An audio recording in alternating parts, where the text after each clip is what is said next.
Good afternoon. Welcome to the Granby Democratic Town Committee's Meet the Candidates. It's a nice, beautiful day outside, so of course we're packed. I want to thank Jennifer Curran and Jennifer Silva and Marie Mccourt for setting this up. They asked me to just kind of do the MC type thing. I really like to thank Trish from GCAM for coming out on a Sunday to film this, because I think it's going to be on TV that this actually people will really get into it. So, and get to see what our candidates are like. So we have three candidates today. We'll start with Marie Mccourt. She is running unopposed for the school committee, but she'll tell you a bit about herself and what she's been doing. Then we'll hear from Jennifer Silva, who's running for the select board, and Glenn Sexton, who is also running for the same seat on the select board. So without further ado, come on up, Marie.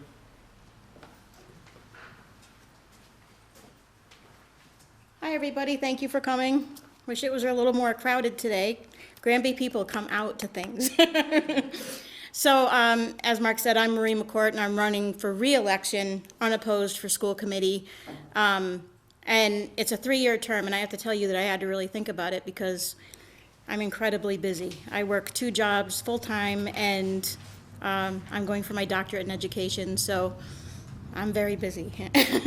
But the last 3 years on the school committee have really given me even more of an education, not about teaching so much, because I already do that as a profession, but how the administration works, how the budget works, which is a lot to learn.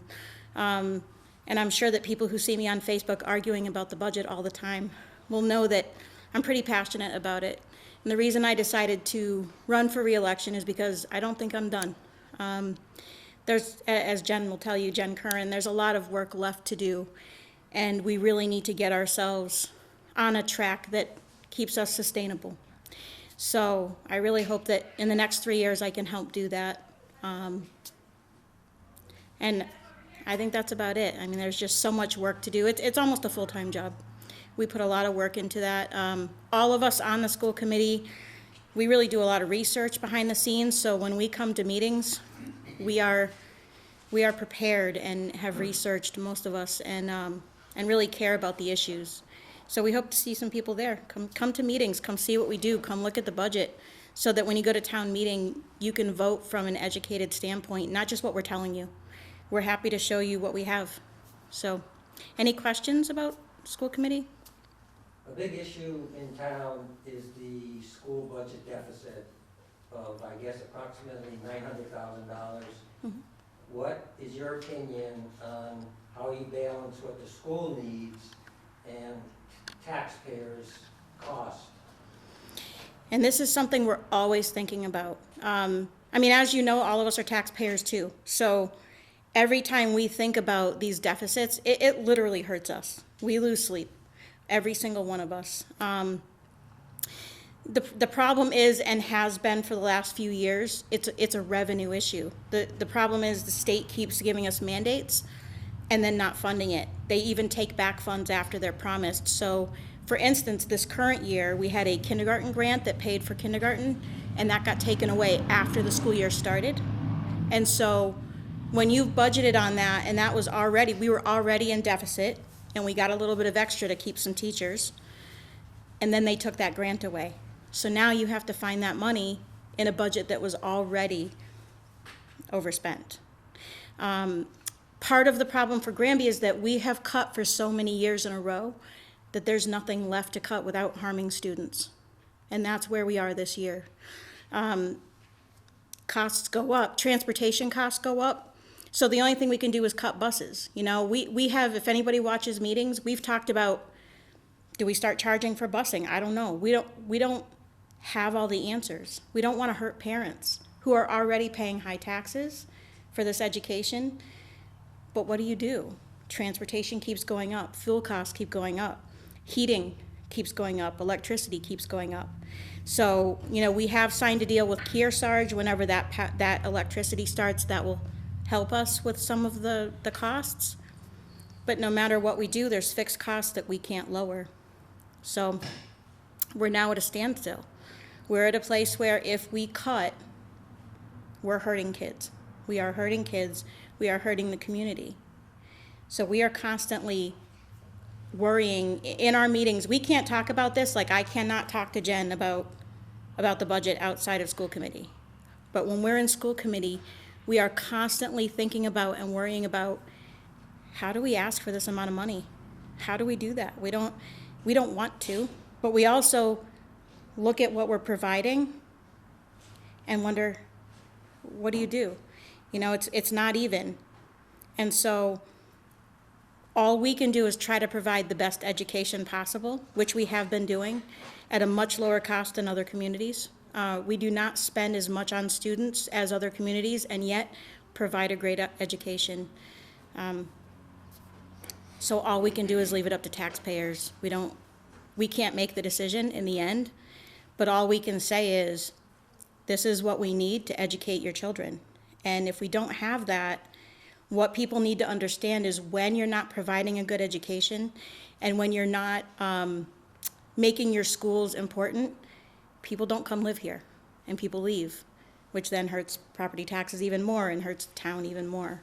So the more people send their kids to private schools and to charter schools and choice out for usually not the reasons choice was meant for, the more that hurts the school district. So all that Chapter 70 money, which is our foundation, goes away.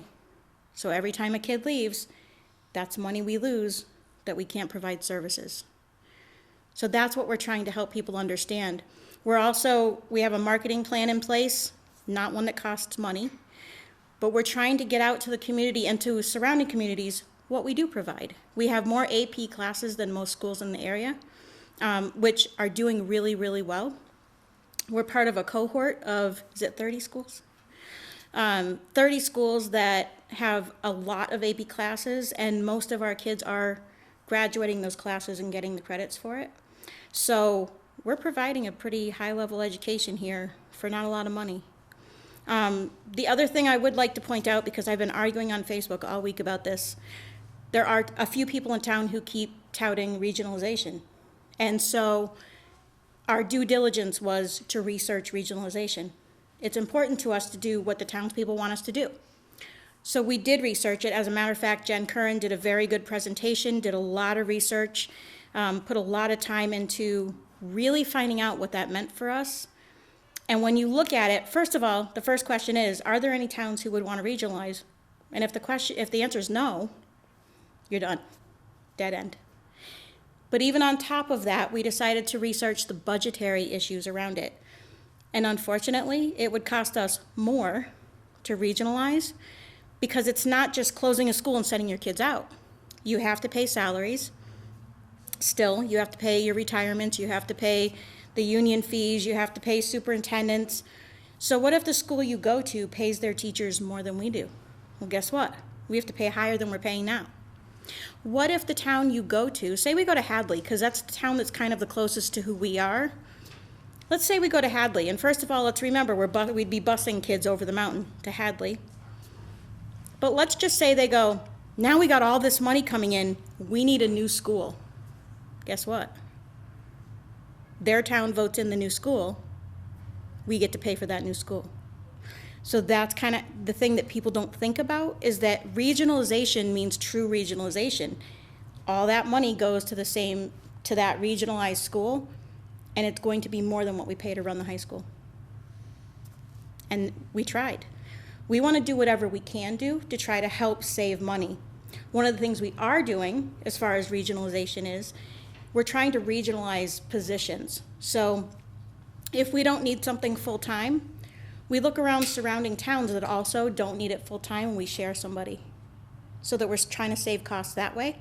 And you save benefit costs, you save time, you save hourly fees, but right now that's the best we can do. So we really are looking at anything that we can do, any efficiencies that we can create within the school. I've also asked the superintendent to look at what kinds of things a school can do legally to actually make money. Can we have kids run a business as a class to bring money into the school? So we are thinking about different ways, out of the box ways that we can try to help without asking taxpayers, because like I said, we're all taxpayers too. we hear taxes going up and we're like, great. I mean, it's gonna cost me out sooner or later, you know? And I don't want that to happen. I love my town. I've been here all my life, so, it's a hard question, Rich, and unfortunately, there's just not an answer. What it would really take is for all of us to work together and to really, excuse me, the more people that could come to us and say, hey, I have this idea, even if it sounds dumb to begin with, doesn't matter, because sometimes even a crazy idea has something in it that you go, wait, you know? That there might be something in something crazy that we could do. Who knows? There might be other ways, but the 5 of us can't come up with it alone. I have one more question. Do you think there's good cooperation between the school and the town, or it could be better? It could be much better. We on our side, on the school side, have really been trying, and Mark will tell you, we ask for meetings, and the select board has been definitely, the select board and the school committee have been getting together more often. We're really working together to try to solve the issues. There are definitely maybe other departments who don't do it as much, who could. You know, I'm gonna leave my personal opinions to myself, but, you know, to be honest with you, the thing that people forget is it's not 2 pots of money. It's one. It's not the school budget and the town budget. It's one big pot of money. And if we all sat down with each other, I would do it quarterly. I would have all committees sit in a room quarterly and talk about, even the fire department, the police department, the finance committee, the select board, sit together quarterly and talk about, what do we have here? What can we do? Oh, you don't understand that part? Let us explain that part to you. And you explain this to us so that we can try to understand what everybody's thinking. If we did that more often and communicated better, I think things would go much better. It's a very good point.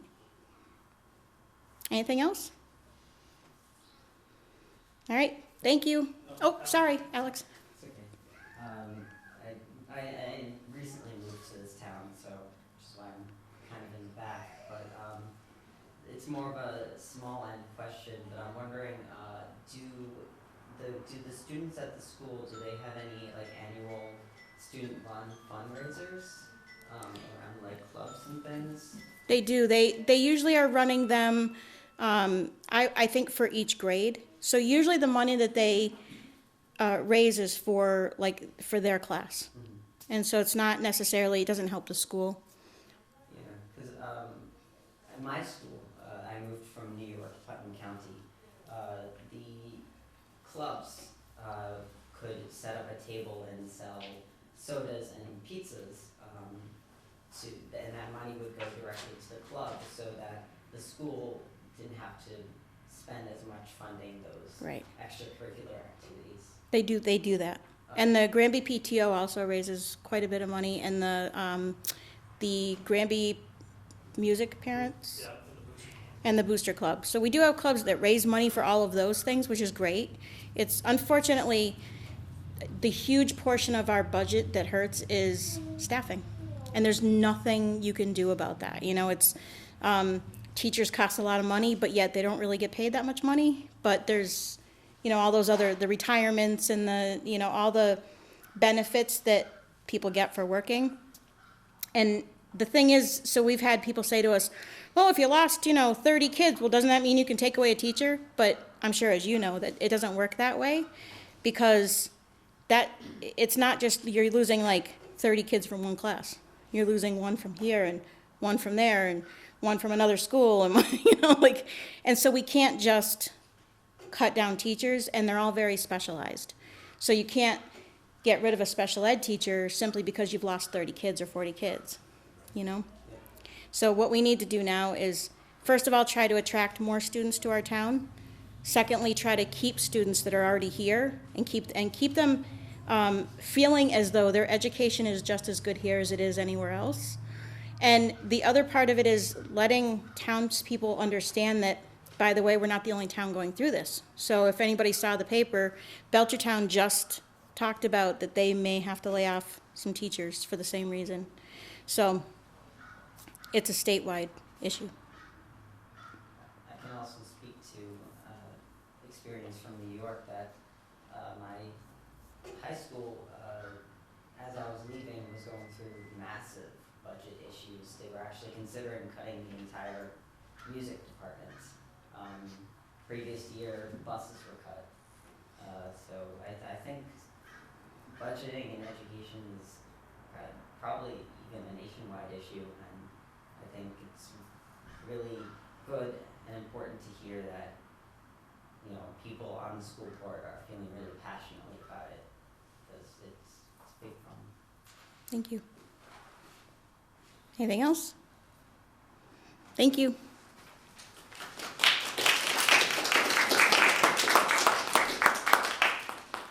Thanks, Marie. Our next, the seat that's open will be Lou Berry is leaving after 6 years. He'll have completed 2 terms. So the next person, one of the next two people will be serving with me on the select board for the next year. And well, that's the end of my term and the end of my select board career. So first we'll start out with Jennifer Silva, who tells us a little bit about herself and whatever else she's got to tell us about running for select board.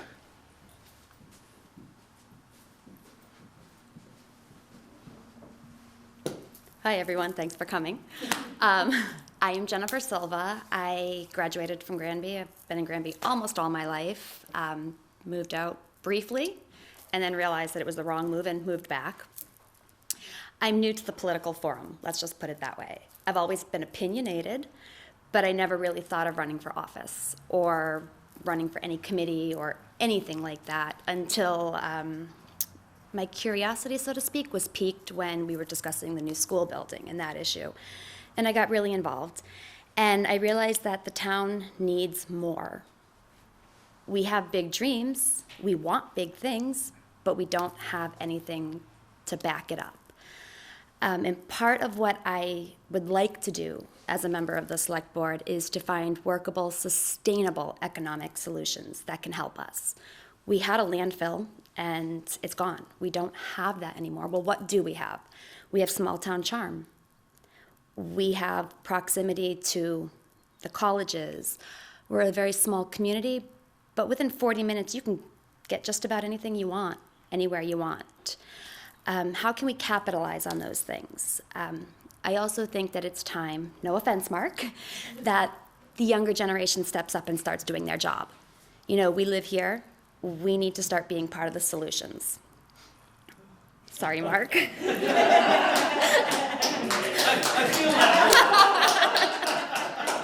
Well, someone who will not be voting for me now. Whatever. I apologize. I don't know. I love this town. You know, I want it to stay a place where my kids will grow up, and I don't want to see us blink off the map because we're making poor choices or no choices, which seem to be what we're doing right now.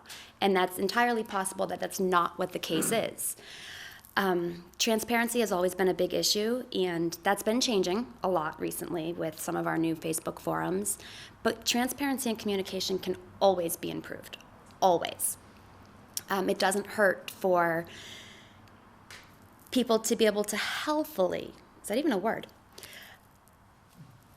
Now I lost what I was going to say. It doesn't hurt for people to be able to voice their opinion and have somebody else disagree with that opinion, because out of discourse comes solution. Without a problem, you can have no solution. Well, we have problems, now let's start working together to find the solutions. And we're not going to find those unless the select board asks the town what they want to see, and the town look back and say, okay, well, what are you doing? You know, why are we doing this? Let's question. Questions aren't bad. Avoiding questions is bad. Ask my 8-year-old. If I question her and she doesn't answer, well, we usually have a problem. And I don't want to see problems. I want to see solutions. I want to see a town that takes us into the future, because we need a better town, and I want a better Granby. So in a nutshell, that's me and why I'm running. Does anybody have any questions for me? Well, if we just, we'll have Glenn speak, and then we'll have you both up there for questions. I can handle that. I'm not going to go too far. Our next candidate is Glenn Sexton.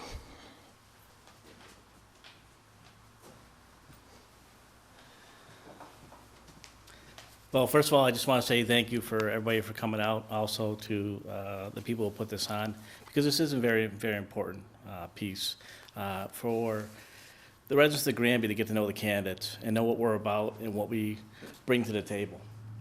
And I look at myself. My name's Glenn Sexton. I've been living in Granby now for just over 21 years. I grew up in Holyoke. I moved here with my wife, and we have 2 daughters, and we raised our children here.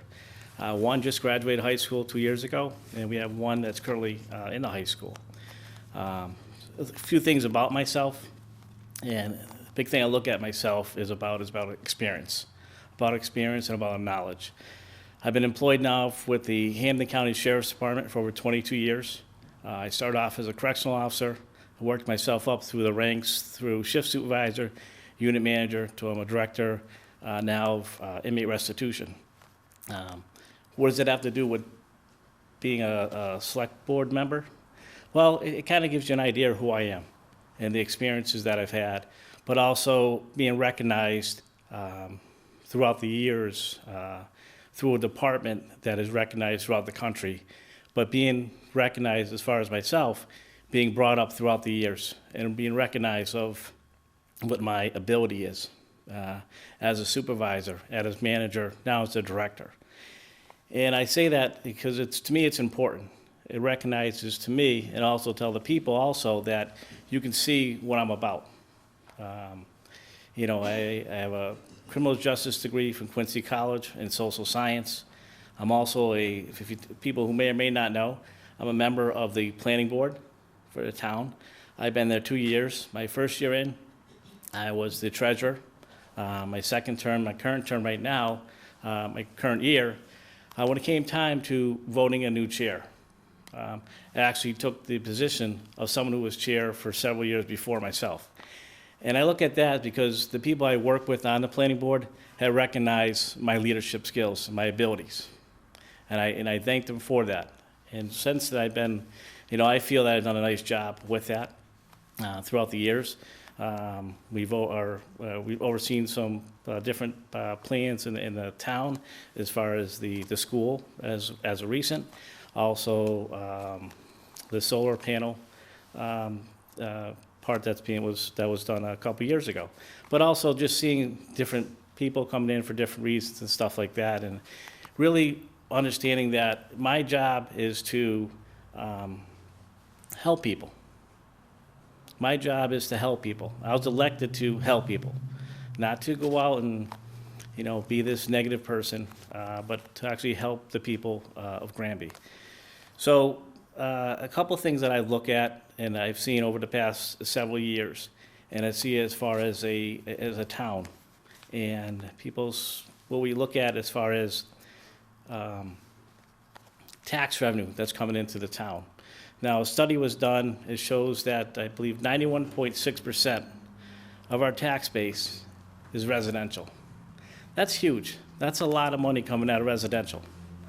And the reason I bring that up, and if people know, some years ago, with Westover, they were buying up the property of people's homes and stuff like that. And I think we're up over 50 homes now that have been, either taken down, or just people aren't living them anymore. And the reason I bring that up, because if you take, 50, 60 homes on a tax base, and you say even an average of being conservative of $2,000 or $2,500 a year tax revenue, we're talking anywhere from $125,000 to $150,000 that's just gone off a tax base. That's not coming in anymore. Well, to a town the size of Granby, that makes a difference. And when you're talking about budget for a school, when you're talking about budget for a police department, you're talking about budget for a fire department, that $125,000 to $150,000 makes a difference. And over the years, we've seen slowly but surely, people are coming to Granby and they're building homes. And that's a good thing to see, because those houses that are being built now are taking the place of the homes that came off our tax base. And that's an important piece. And I've seen, being on the planning board as of over the past year, we see a lot of farmland that was once, farmland, if you will, and that's being subdivided up into lots because people are selling them off as to build homes, which is, it's a good thing because it's bringing more taxes into our town. And you see these houses are anywhere from, 1,800 square feet up to 4,000 square feet. So you look at tax revenue, that's a big that's quite a amount of money coming back into the town. So I look at that, as an important piece. A couple other things that, I talked about my experience, and I really believe is a couple things that I do. I'm also on the marijuana committee for the town as of that. Throughout the years, Glenn, I just haven't been involved in the town for the past couple of years. I've been involved in the town pretty much since day one I moved in here. Throughout my kids going to school, at West Street School, volunteer my time there, being that father who used to be working on the 4 to 12 shift, so I had those days off that I could go into the schools and, be in my daughter's classroom and help out, to being part of the West Street School Council, being part of that, helping out with the celebrations that they had, helping out with field day at the end of the year, volunteering my time to the high school, the booster club. I've been around, and I know a lot of people who don't know me. And I always say, well, that's because we just don't run in the same circles. It's not a good thing, it's not a bad thing. But a lot of people know me, and I challenge you to find out who I am, talk to me, ask me questions, and ask other people who may know me. Throughout the years, I've made a lot of friends who just moved into Granby, who lived there their whole entire lives. And just being part of that, listening to what they're saying and what their understanding is, I believe I have the ability to be on the select board. There's no question in my mind that I can do that job. As I said, I bring the leadership. I have town government experience. By far, I'm a proven leader. And that's, like I said, a couple things that I want to look forward to in helping out parts of Granby. I look at helping out the veterans in Granby, because I've seen over the years that's kind of been like something that has been done. The senior citizens of Granby is important, because I think that's a population that's, these are people who live in Granby most of their lives. And when we talk about raising taxes and stuff like that, it's always a difficult decision. But I always think about people who are on a fixed income, and raising taxes makes a big difference. When you have a harsh winter and someone's heating their home with oil, and it costs that much more to heat their home, and they're paying that much more in taxes. Those are all important things that, in the big scheme of things, they actually hurt people. So we always talk about how we're spending money, and one of the big things I would look at is working with the department heads from the police department, highway department, fire department, and the superintendent and the school department. Just really, these are all important parts of this town that makes the town what it is. It makes people want to come here and live here. And I think working with these department heads just to figure out a way so we can manage our money, if you will, and do what's best for the town people. So that's it. Thank you. I'd just like to recognize our state rep, Solomon Goldstein Rose, who just came in. We thank him for showing up here today. Okay, now I'd like to invite Jennifer back up, and Glenn, you can stay up here. Okay. And you can ask questions. I'll wait till Glenn gets up here. All right, go ahead, Marie. So you had talked about economic development, and I kind of heard that a little bit in Glenn's too. Do you have any ideas what you might think of suggesting? I would like to get an economic development committee in town started to look at some, you've said the word before, out of the box solutions for us. Until we know what the town is looking for. Is it big revenue? Is it sustainable, steady income? Are we looking for an immediate influx? Can we wait a little bit longer? That would depend on where we would go with that. I personally would like to see us utilize some of our recreational areas a little bit better. We have an amazing dog park that people come from all over to use, all over. Why are we not getting some sort of revenue for that usage? We maintain them, but we're not getting anything from it. Granted, yes, the townspeople should be able to use it. It is our space after all. But I mean, I know plenty of people that come in from Belchertown, Palmer, East Hampton, because our dog park is great, and the trails that we have are great for walking. There's little things that we can do. We can definitely find savings somewhere. There's always that.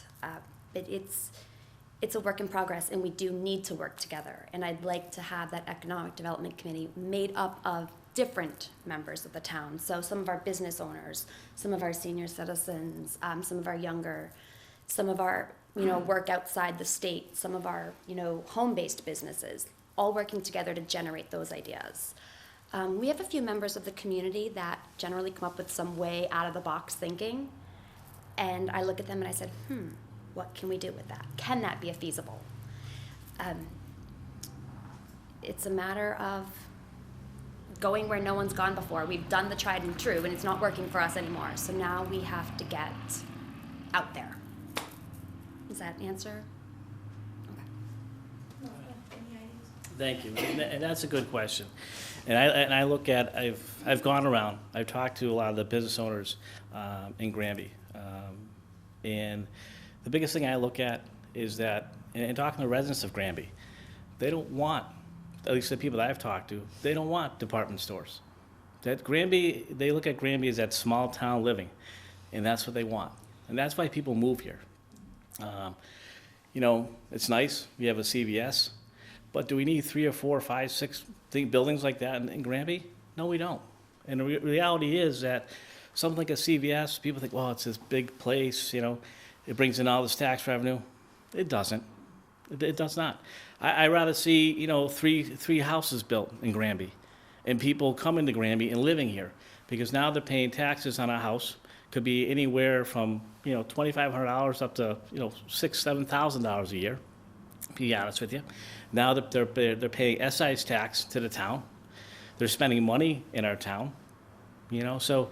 That doesn't change the huge problem that all of our 91% of our revenue comes from homeowners. I mean, that's what, when I talk to community members, that's what people get tired of, like, oh, all the weight's on us, The thing is with a business, although we're not charging them more of a tax rate, they have a way to make more money to be able to pay those taxes, do you know what I mean? So I guess that's what I'm looking for is, I don't want all the weight to be on me as a taxpayer when I move into this town. There need to be other ways to get tax revenue. It's not just on residents. Well, again, there's only so many ways you can get tax revenue. There's only so many ways a town can raise money. There's only so many ways a city can raise money. You have taxes, and you have fees. Those are ways that towns raise money and cities raise money. And we're not, infrastructure-wise, we don't have a sewer system. We don't have water pipes going up and down 202. Those are people that are looking to build businesses here. Those are what some of the things they're looking for. And that's something that we need to look at as far as our infrastructure that's going to support businesses down the years. And again, and I understand that we can't have the best of both worlds. We can't have this small community living and not have, the burden fall on the taxpayers, if you will. And I understand that. But like I said, you take a CVS, and you could take, have 5 or 6 different CVS in the town. That's not going to support or make that big of a difference. And, we do have a lot of small businesses in Granby that people run out of their homes. There's tons of them, But, a majority of our businesses are small businesses in town. And I've gone around, I've spoke to them, look at what we can do to help them, or myself can do to help them as being part of the select board. And there's no easy fix. As Jen said, it's getting people together and finding out what people want. And I understand that. And, maybe not be the answer you're looking for, but from what I've talked to people and what I've heard, and really kind of looking at what's available to us as far as our infrastructure and what kind of businesses we want to come to Granby and build, well, again, you talk like a CVS or a Dunkin' Donuts, those are the kind of businesses that are coming here. But, we're get those small businesses, to develop here, we have to have the ability to help them out. And like I said, a lot of small businesses, you see people that move here, they're running those small businesses out of their house. You know, something like a landscaping company, or someone who's an accountant, someone who's, you know, working in social services. They're running those businesses out of their house. We don't see them, but they're there, and they're all over town. And they do supply taxes and pay revenue as well. Jen, you were talking quite a bit about trying to stir up interest in younger generations, you know, millennials and younger Gen X's stepping up to the plate, so to speak. I guess my question is, do you have a kind of idea in mind how you would want to try and reach out to those populations? And That's actually a question. In answer to your question, yes, I do, and that would be me running.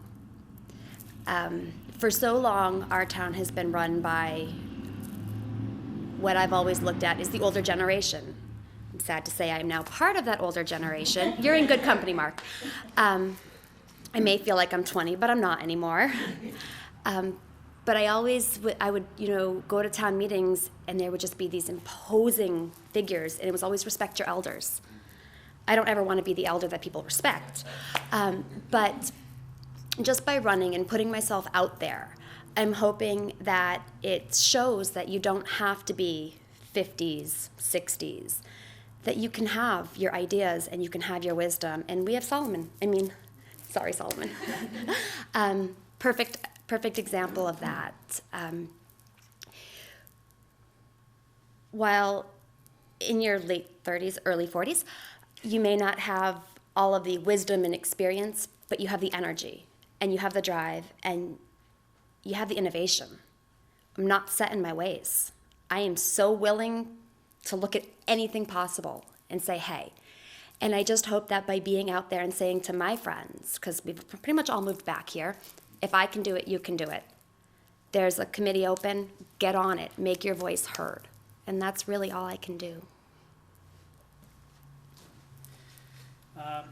You know, it's tough. I mean, to get the younger generation involved. It's tough to get anybody involved nowadays, whether it's in Granby or any place else. You know, I look at, you know, when they have things going on in town for people to come out and volunteer. You get 4, 5, 6 people show up out of how many people? And most of the time, it's the same 4, 5, 6 people that are showing up. You know, and that's unfortunate. And, you know, to get the younger generation involved, well, some of them are, and it depends on how they feel about things. But it's challenging on them, you know, and, you know, and what they want. You know, a lot of the kids, you know, the millennials are off in college or they're graduating college, and unfortunately, some are still living home with mom and dad, or mom or dad. You know, it's just because reality is it's expensive to live in the world today. You know, so, but it's to challenge them, you know, and reach out to them, you know. I'd be glad to ask people to come out and help. You know, I know when I volunteer at the school, they have a beautifying the high school day to help out with the graduation. They plant flowers and spread mulch and stuff like that. Well, we do see some of the younger generation out there helping out and stuff like that. And it's just challenging them. As a person, you have to want to volunteer. You know, I've been on groups where, you know, to get people to volunteer in a certain particular function, sometimes you ask them 5 or 6, 7 times before they come out and volunteer. And that's where we struggle. And we struggle like that as a society to get people to volunteer. But it's challenging them. It's going out there and asking them to help out, asking them to be part of it. If we're changing things or making things better, let's ask them to be part of it. You know, make everybody part of it, not just the millenniums, but make everybody part of it and bring us all together as a town and as a community. I believe, Rich, I'm going to have Jen go next, and then go ahead, Jen. I just wanted to kind of keep on that theme of property taxes and running and new homes being built and getting more people to live in the town. Juxtaposed against this massive problem we're having with funding our schools. In order to get families to live in Granby, we need our schools to be pretty darn great. They are pretty darn great today, but I'm really worried about what's gonna happen coming up. I mean, the reason people move into Granby is for the culture, the community, and the schools, right? Our smallness is our power, and we desperately need, the town has already voted twice in support of our schools, right? They voted in an override, which my whole life was unheard of, and voted in a new building. Clearly the people in this town support our schools. So my question is, how can the leadership, how can the select board, how can the finance committee, how do we then create a plan that is cohesive together and putting our schools first as a town budget priority? How do you think? I'll let you take that one first. Thank you, Jen. It's difficult, and you're right. You do see that we passed the override for new school.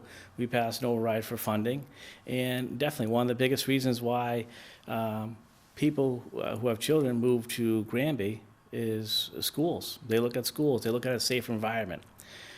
And the challenges we always have is because it costs money. And as people have come up here and spoke, as soon as you talk about spending money or raising taxes, it's always something tough. It's always a tough thing. And, you know, when the state wants to raise taxes, the federal government wants to raise taxes, it's always hard to do that. And I have one daughter that went through the schools, and I think they're wonderful. I have a daughter right now who's in the high school. And I've always thought, what a great thing that I could pick up a phone and talk to a teacher. I could go into the school and talk to the principal. I can talk to the guidance counselor. I can talk to a teacher. You know, and that's what you get in Granby. And I think a lot of people recognize that and understand that, especially people who had kids in school or have children in school. They understand that. I was talking to one resident who moved here probably 3 years ago, and he has 3 girls. And in the next couple of years, they're going to be in elementary school.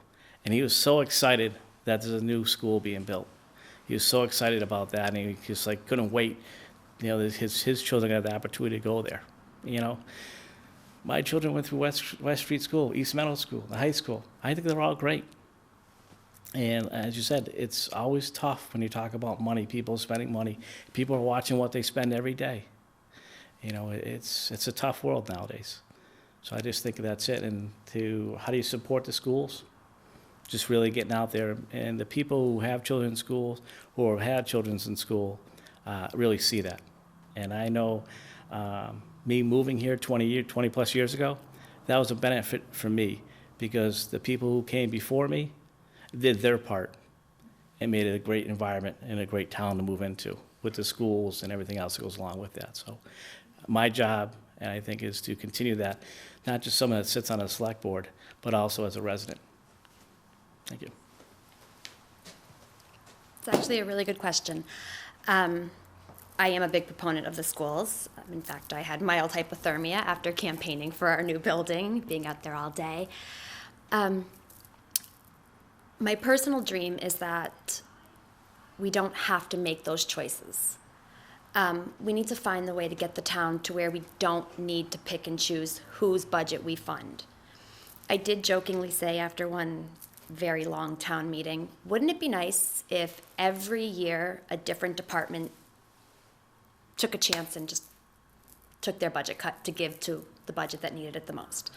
It's not ever going to work that way, as much as I wish it would. Make things a lot easier for all of us.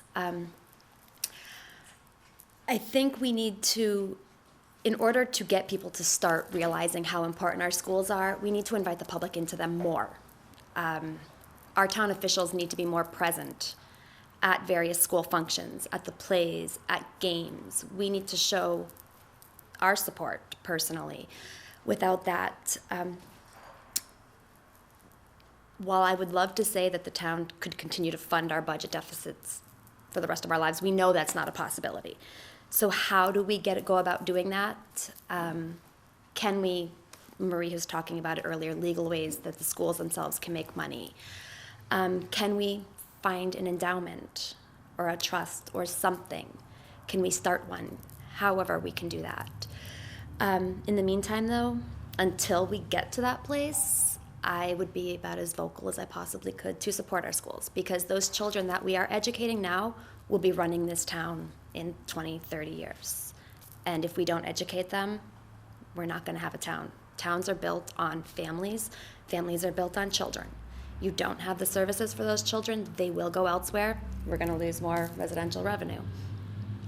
So let's get off the residential revenue. I guess is the best way to go about that.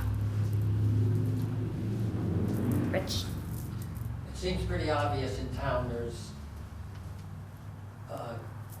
conflict between the finance committee and the school committee at times, and sometimes between the finance committee and the select board at times, and that's actually good. My question is, do you think it's important to have an independent finance committee? Because what I've heard, and maybe Mark could confirm this, that there's a new bylaw review committee, and they're thinking of taking the function of reviewing budgets away from the finance committee and having the select board do it, and I think that would be a big mistake. But whether they're doing it or not, do you think it's important to have a good independent finance committee, to have checks and balances against other departments? Do you want to take it first, or should I? Yeah, I'm glad to. We need checks and balances. That's government, checks and balances. We need a finance committee, and the finance committee's responsibility is to bring to the select board, bring to the people of Granby what they feel is the best interest for the town. All right, that's what they're doing. So they're providing information. That's their job. Provide information that they feel the town needs, and they're acting in the best interest. What does the town do? The town takes that interest, that information, and we act on it. We act on the information they provide. Same thing with the select board. They provide, the finance committee is providing information. That's their job. That's their only job, is to look at things and provide information to the town as far as money is concerned and what's appropriated and what they need for funding. People don't always agree with them, but some people do agree with them. And, that's the way it is sometimes. I can definitely agree with Glenn. We do need a finance committee. However, we need a transparent finance committee. We need we need a group that is working in our best interest, but that tells us what they're doing. I don't always have a chance to go to any finance committee meetings, but I can't find any to watch. And that's something that needs to change. We need to have every single department in this town needs to be as transparent as possible right now, because we are at our lowest. And without knowing where our money's going or what it's doing until we get to town meeting, that makes our lives difficult. We're making decisions with not enough information. I mean, I don't like doing that. I'm an analyzer. I like to see what I have. I like to look at all my options, and I like to think about it for a couple days. Do I think that the role of finance committee should go to the select board? Absolutely not. That is just, they should not be responsible for that. That's why we have a finance committee. Their job is to look at our town finances and to decide, where we are. They're our budget. They are our household budget. If I'm overspending, you need to tell me I'm overspending. But I do wish that there was more and better communication between the finance committee and the select board and the town. There might be that we don't know about because it's not on those cameras. And I would like to be part of that change. I'm very vocal. I'm very willing to say, hey, I don't like the way this is going. Can we change it? Can we do this? Why are we doing that? Again, it goes back to questions. And when you have questions, you're going to get answers. And if you don't, then it's time to look at what we do differently. Does that answer your question, Rich? Thank you. Does anybody else have any questions? No. I have one more, sorry. I'm gonna keep on that string, so, and bring it to the schools again, until I'm a big advocate of our schools. So, the surrounding towns, compared to Granby, tend to fund their schools at a higher level, meaning, the state is telling all of us, right, this is how much you could give to your school district, and the towns get this budget, and they say, okay, we have to fund X. But you know what? That's minimum wage. We think we should add X. Granby doesn't ever do that. I don't think that's ever been done before, but it would certainly go a long way in supporting our schools. So I'm going to ask 2 questions. I'd like to know what you feel about that.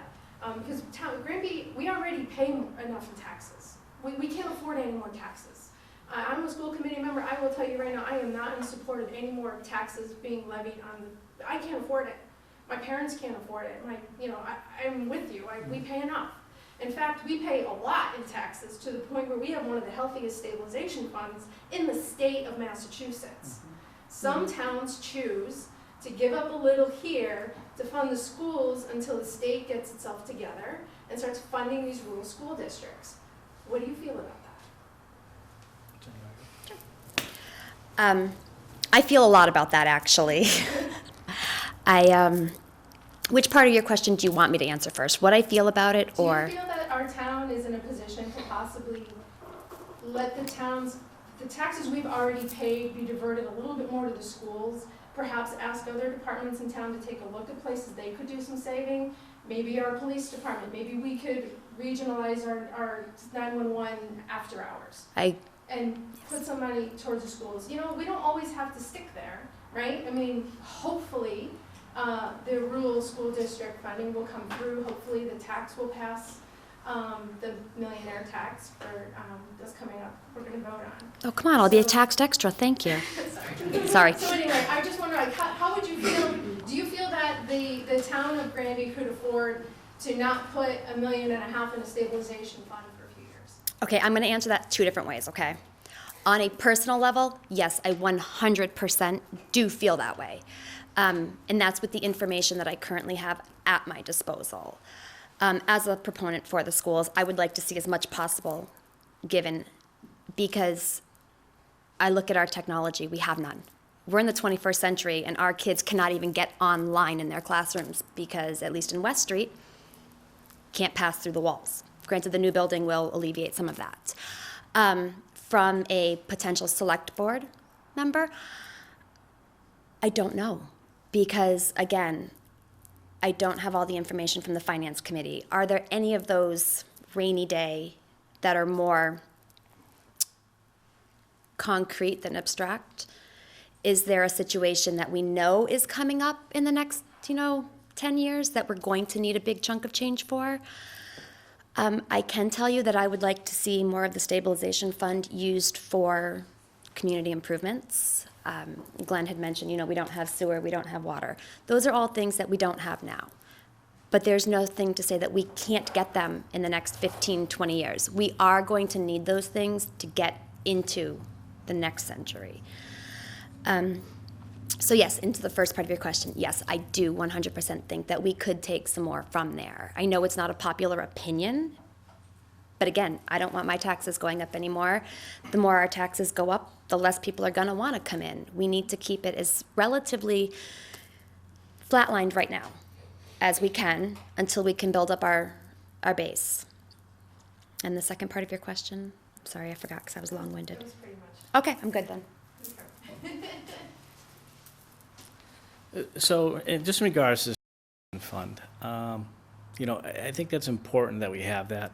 And, taking money from there on a regular basis, it's dangerous, because that's just what it is. It's there for, if you will, a rainy day fund. Sometime, some way that the town may need money. And, to take some money from there is understandable. And we've done that over the years. We've taken money out of there, and it's been most of the time to fund the schools.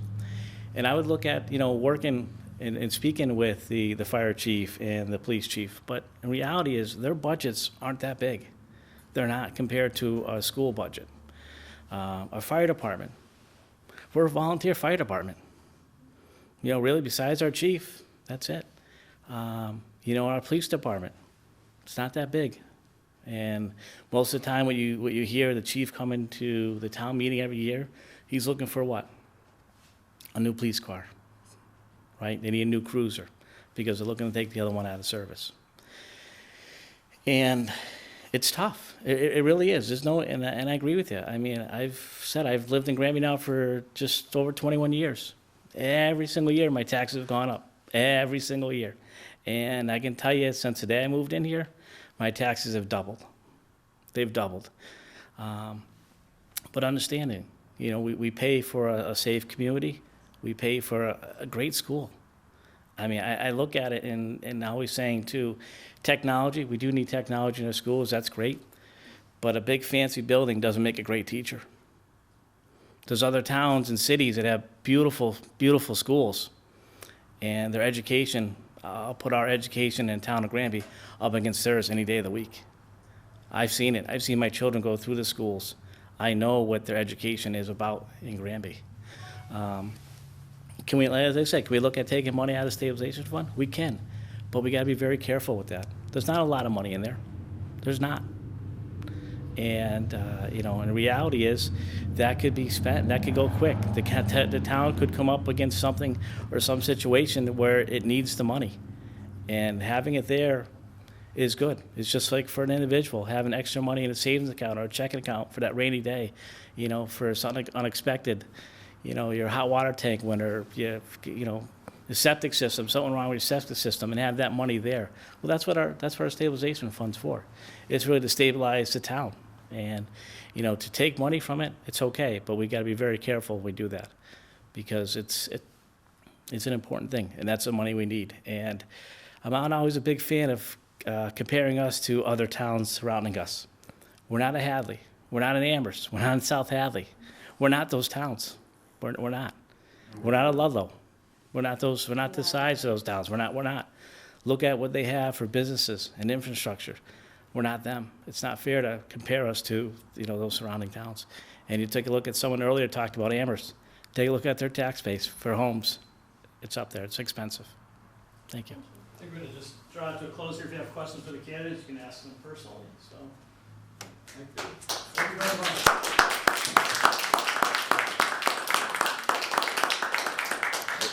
thank you for coming out today, and please, well, we don't have any refreshments, but